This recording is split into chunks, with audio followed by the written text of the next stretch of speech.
All right, so I think we got this time. Here we go, guys.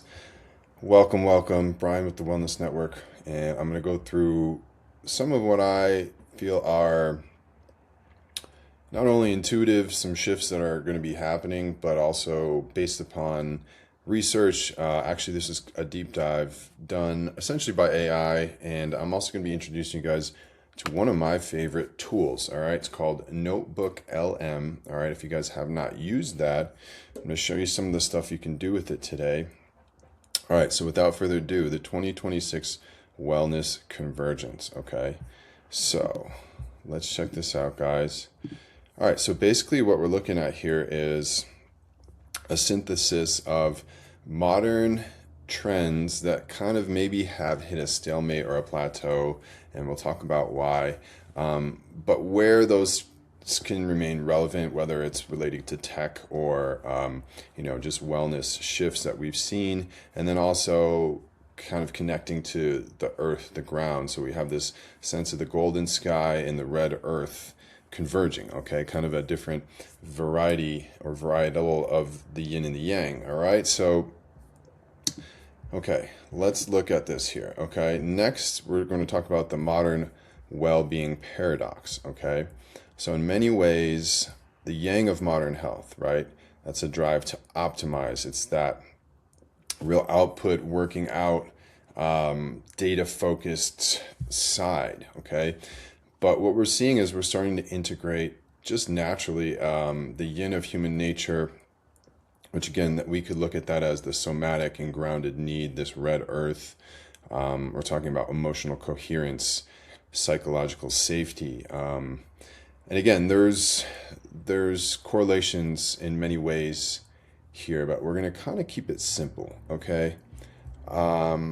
Because this is going to be for both men and women, and it's just a general overview of how really as a culture and as a society we are shifting back towards nature. Okay, so you can interpret that how you like, but obviously we're moving away from this overwhelming connection to data that was very exciting at first in many ways. And you can see I have a wearable on right now. I'm not totally against them, but they do have a certain impact, electromagnetic impact, with how they interact with your own human biofield. Okay, so the data, the wearables, the biotech. We're going to talk about, again, why I see the shift as moving away from the overwhelming tech side. Not to say there won't be a place, or if someone's an amputee or needs a new heart, and in the future, AI can help them with extending their life and things like that. Sure, it's a loved one, it's a family member. You want to see the best for people. So the flip side, though, is that what ways could people potentially abuse those opportunities, right? That's what we're coming up against. We're coming up against with this battle of aging, this battle of against time itself. And what I'm saying here essentially is that the humanity within in the natural side of life will win. And I'm saying that in terms of this metaphor of the wellness space, and I'll explain more here in a second. All right, so looking here, we have this concept of biohacking, right? Nutrition on the molecular level, on the genetic level, the technological level. Okay, there's a lot of interesting ways, again, we're seeing that. And what I'm saying is going to be unique about this time is that people are actually going to understand that human nature is still paramount, in the sense that even, for instance, looking at the molecular approach to health, peptides, all the essentially like stem cell stuff, all that stuff, not knocking it, but I'm saying that humans are going to get back closer to the essence of our own natural rhythm, our own connection with nature, and understand how movement itself is really one of the things that keeps us youthful. And there's some people talking about this, which is great. It's starting to become more mainstream. Longevity leaves the clinic. Interesting way of just, again, looking at how essentially we're moving beyond this, stale white coat approach to health and wellness, and just in general, where science meets spirituality, where science and art both collide, right? And the artistic aspect of it, again, that is the grounded nature. It's the natural cycles. It's aligning with those cycles, which in that overly stale and sterile approach, it actually gets lost in the shuffle. Okay, this is actually one of the same critiques I would have for some of the like movement space in general. Like, how technical can you get with the movement, even at the highest level that aligns with who we are as humans? You can get very, very technical, but when do you lose that essence? When do you lose your ability to dance? Okay, so that's the challenge I would put out there for some of that most cutting edge movement approach. And again, we're still just, even as human beings, understanding that we do have multidimensional frameworks of movement.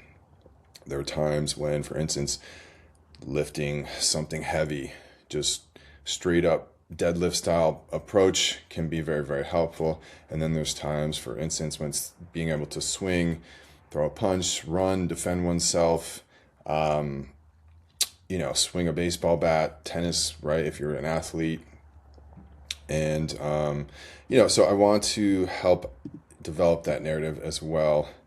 But again, this is just understanding that we will never, in my vision of it and how I'm seeing these trends play out, we will never completely be able to escape from our nature. So the good news is that, I think people are awakening to that fact. I think that has something to do with the generational shift.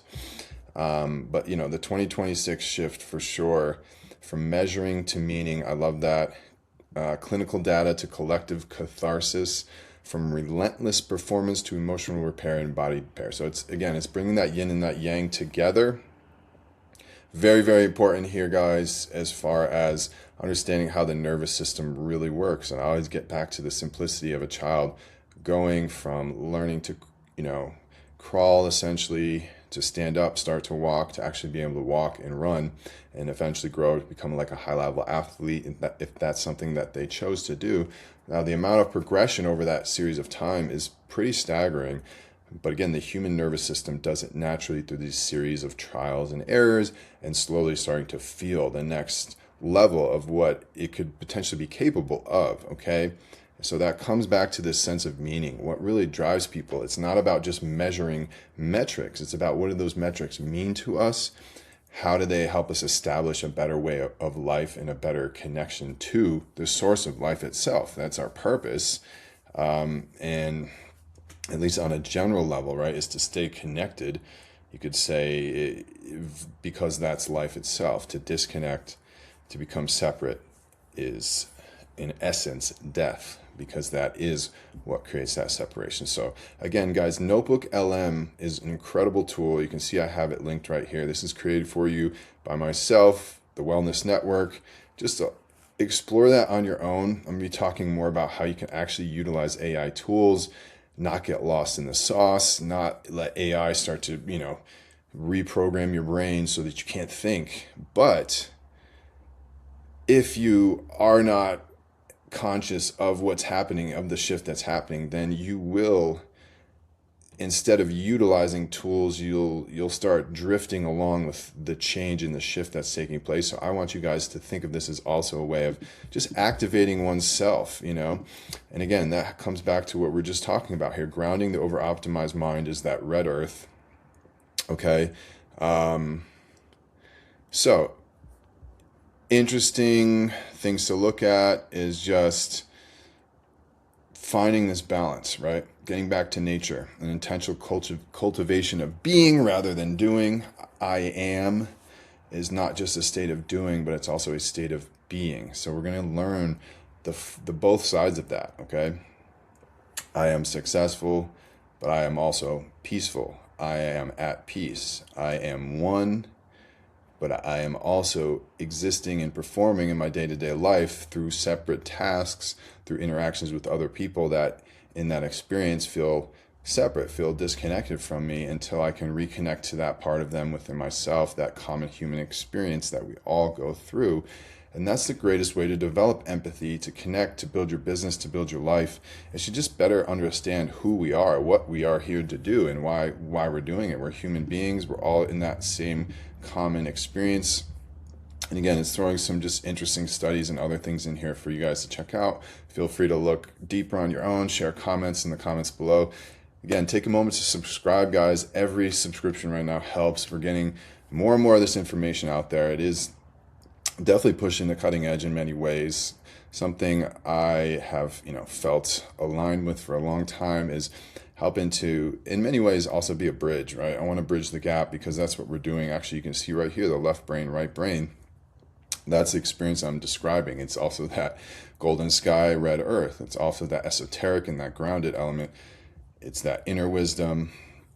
Interesting depiction, but I think what we're getting at with the red earth here is that we all go through this process of cycles and rebirth and being born from the earth. We're built from the minerals and, one might say the dust of the stars itself, okay? I'm not going to go deep into that esoterics, but essentially, right, it is true. The physical realm is just, it's a temporary component to what actually drives us. And so, getting to a place of peace, consciously being able to register, like just awareness, what's going on. That's one of the biggest things I try to teach people, is just having better awareness of what's going on, your energy cycles. How do you feel day to day, especially when it comes to nutrition? What do you notice when you make shifts, okay? So interoceptive awareness.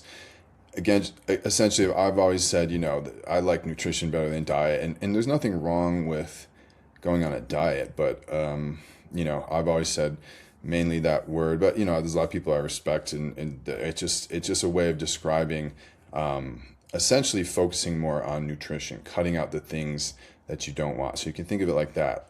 Let the things die that you don't need, okay? That's a positive reframe, again, or just adopt this mindset of nutrition. But I've talked about, I'm a fan of like Paul Chek. He talks about Dr. Diet, Dr. Quiet, Dr. Happiness, and Dr. Movement. It's these quadrants, and it's just a great way to help you remember it. But I think this concept here that they're describing is this shift from just more intuitive versus overly, and I actually, I have an app, you guys, for my clients to help them in that process, but it's not like, it's not an extreme or obsessive thing, because tracking calories, macros, that can become a sort of a form of addiction. We know, like, the flip side, right? Even with giant bodybuilders, this whole like body dysmorphia thing. We're just humans, guys. Like, once again, like, just because you look a certain way, it doesn't exclude you from being a human being and going through that experience that your nervous system is experiencing. That's literally what makes us who we are. So this neuro wellness bridge, right? That's where I'm bringing it right here to you guys. We're helping bridge the divide. You guys are being a part of it. You're participating, and we're going to push you. And whether you're a top performer already, whether you're famous, whether you're just starting out, doesn't matter. It's all here to move that way forward. And that's where I want to participate and contribute. So if you want to reach out, guys, make sure you hit that link, join the free community, just DM me, ask about coaching, or you could sign up directly as well. But we're building that community. I've been super, super busy, have a lot of in-person clients right now, and I am, engaging back into that side of it a lot more, which I love. Speaking of integration, but we are going to use the online connection, right? So that's what I'm kind of talking about. The Golden Sky Tech, again, that's kind of coming from like, maybe an actual brand, but we're just using it here as a way of describing these elements. So overly in the tech side versus getting back to like breath work, nervous system understanding. Women's longevity, very interesting stuff here.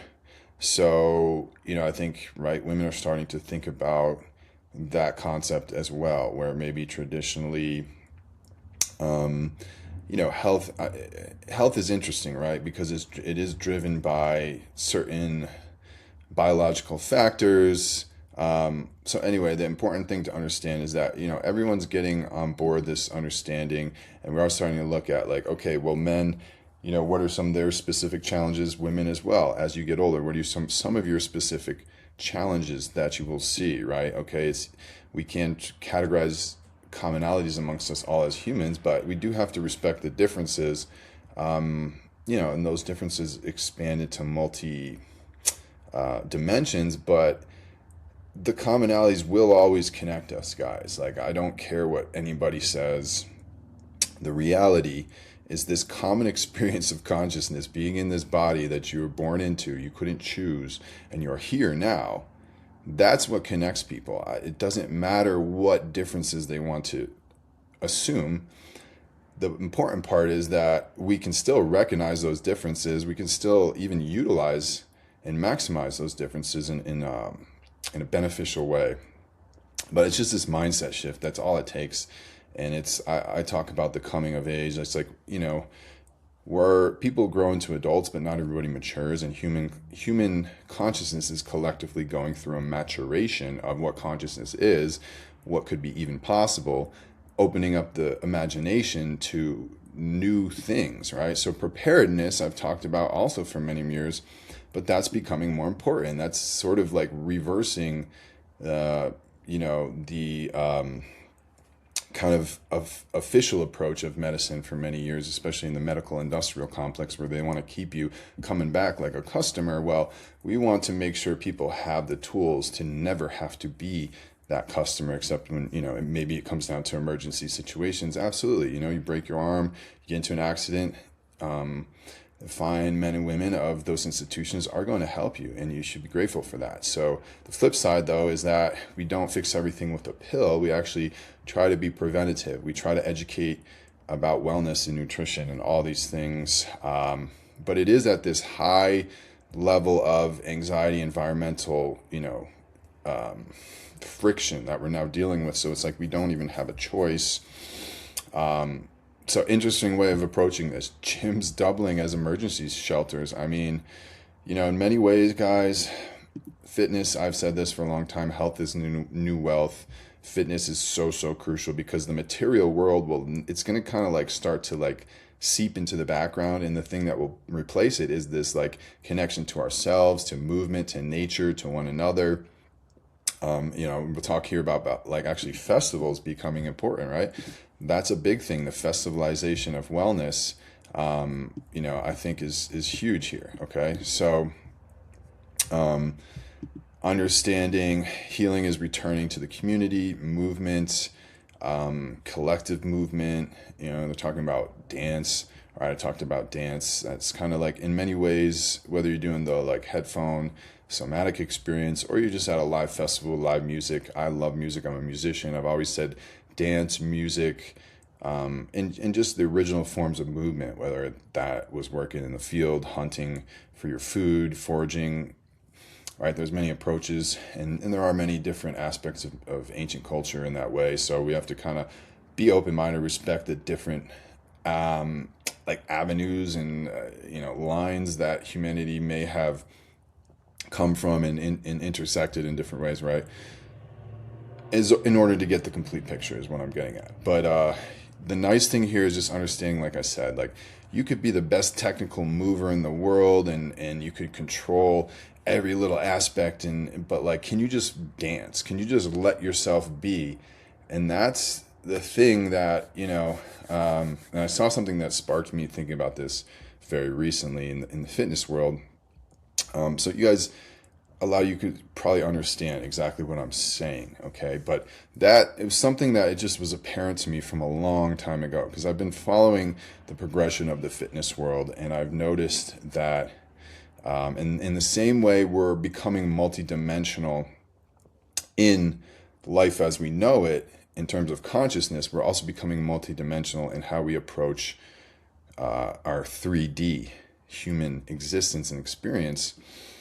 So what I mean by that is we're starting to move our bodies with that conscious intention and the appreciation for that variety. Anyway, for that variety, that's super important, right? The ability to just have different ways that we can move our body. And, it's basically like you're allowing your brain to continue to expand. You're continuing to work that neuroplasticity.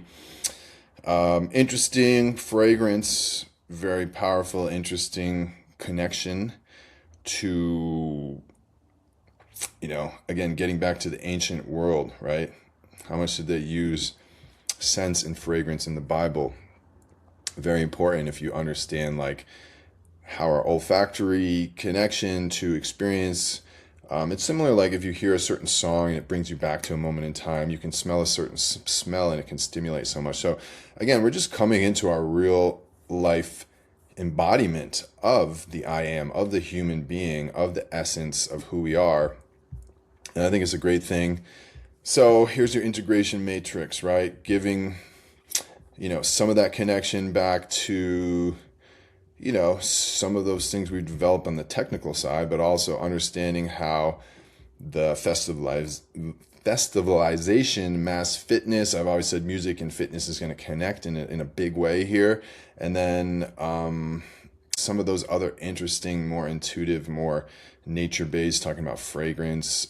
So some cool thoughts. And I guess, again, this is from some research that utilizing Notebook LM kind of came up with some great insight. And I think it's accurate based upon being present in the wellness industry. I've said for a long time, as soon as I saw all the data tracking items and biohacking, I was like, yeah, we're going to eventually go back to just being more intuitive. And I've trained really both ways in my life.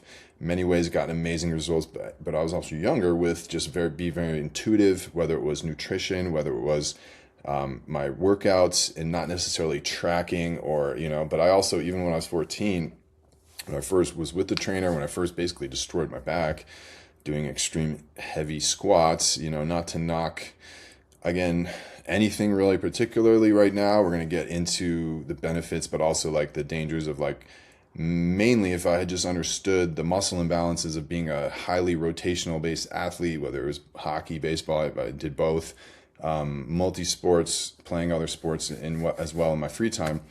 I had muscle imbalances and I just didn't understand. But when I started training, it made a lot more sense. And I still went through an injury process. Eventually, I also worked with young kids who kind of like, I was the one now trying to steer them away from like, I know your coaches are going to want you to do these heavy squats at training camp, yada, yada, yada. Lo and behold, I find out from working with his dad, who is also my client, a couple months later, he had injured himself doing some like heavy squats, deadlifts, something like that. In other words, again, this was many, many years back. I want to say it was like mid, 2000 teens, early 2000 teens, 10, 12, probably closer to 15, right? 2014, something like that. Point being is that, I started to see how this was just going to be a shift in terms of like, okay, we can't just train athletes in these very rigid planes of motion and expect that to correlate to being an athlete in a game where actually the last thing you're doing is moving in one single plane of motion at a time. It's just insane that all we would do would be these bilateral, big, closed circuit type movements or even open circuit. But like the point I'm making is I saw that. I saw some people early on who had also really kind of pushed the boundary. And I was like, wow, there's people even back then talking about training one arm at a time, one leg at a time.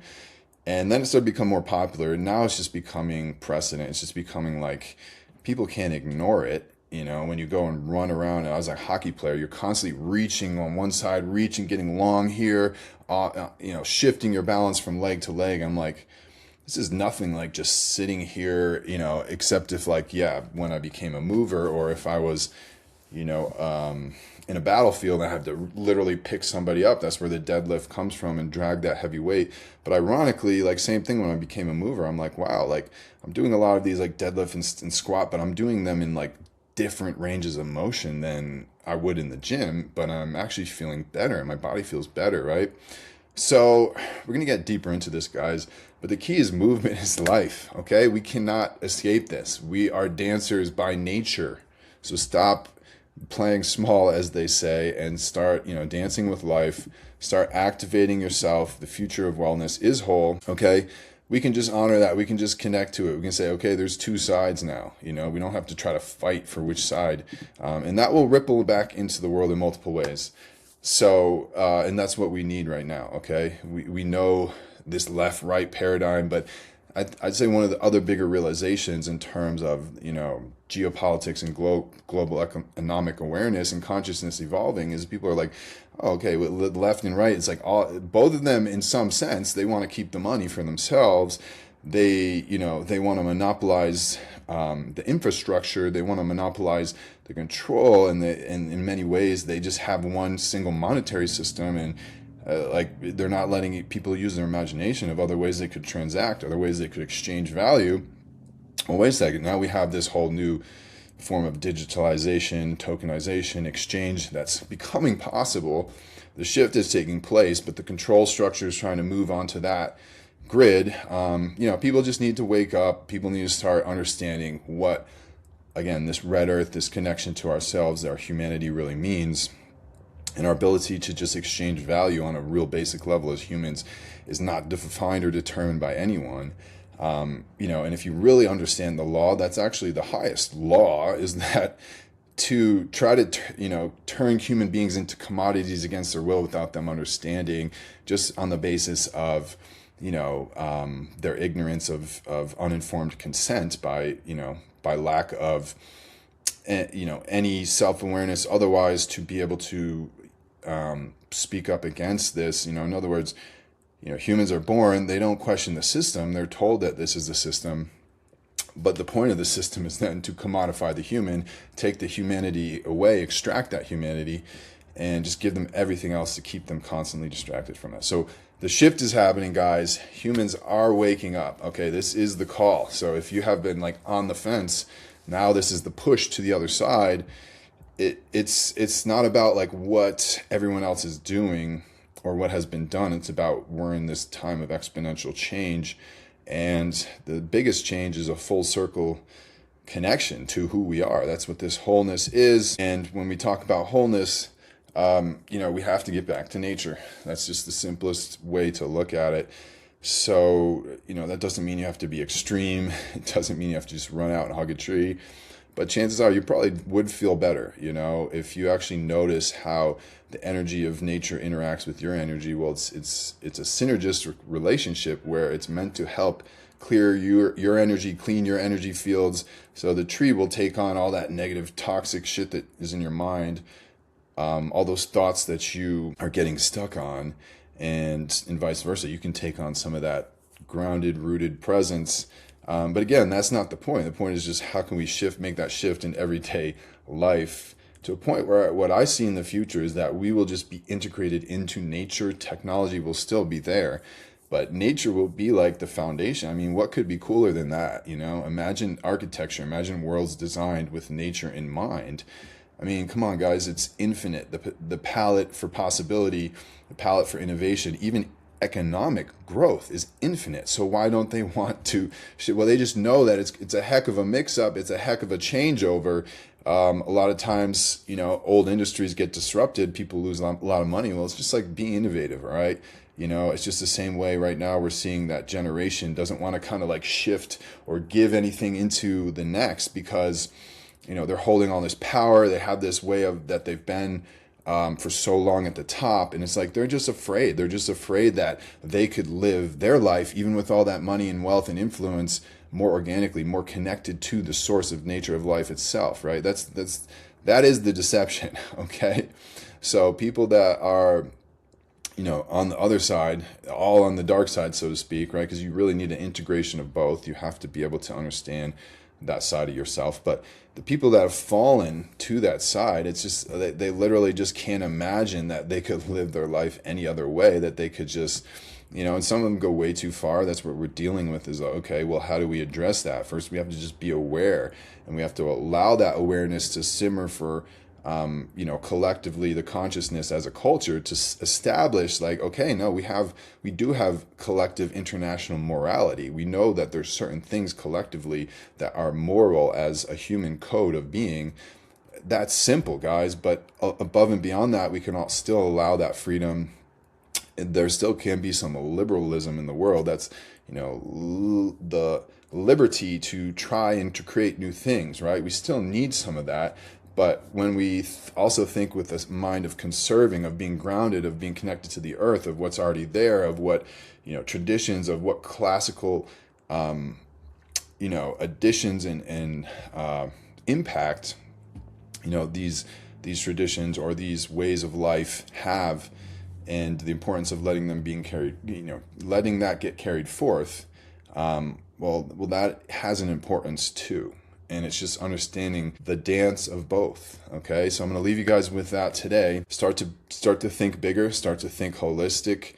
And again, it becomes hard for people to pin you in one place. And at first, that might seem like, oh well, I don't fit in, or it's hard for me to relate. But actually, once you get better, I think it becomes easier for you to relate to all people in a better way. Not necessarily have to agree with everyone. But like, people just need to agree to disagree, get on the same page of like, what is the main purpose of life? People are here to do good things, have fun, enjoy life, celebrate, dance, go enjoy music. During the day, you spend time, you do work, that work makes you feel fulfilled.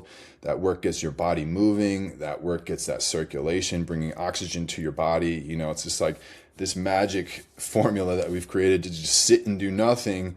And that's the image of success, when really, in the reality, success is all about being active. And so to create a world where you just have tons of money, but you're just sitting there for 8 hours a day or whatever at a computer, it's like the number one thing to create vitality in your life and your body is to get oxygen circulating. That's why I say the number one thing about putting a mask over your face was just this. It was really more about mental. You can debate all you want on that topic.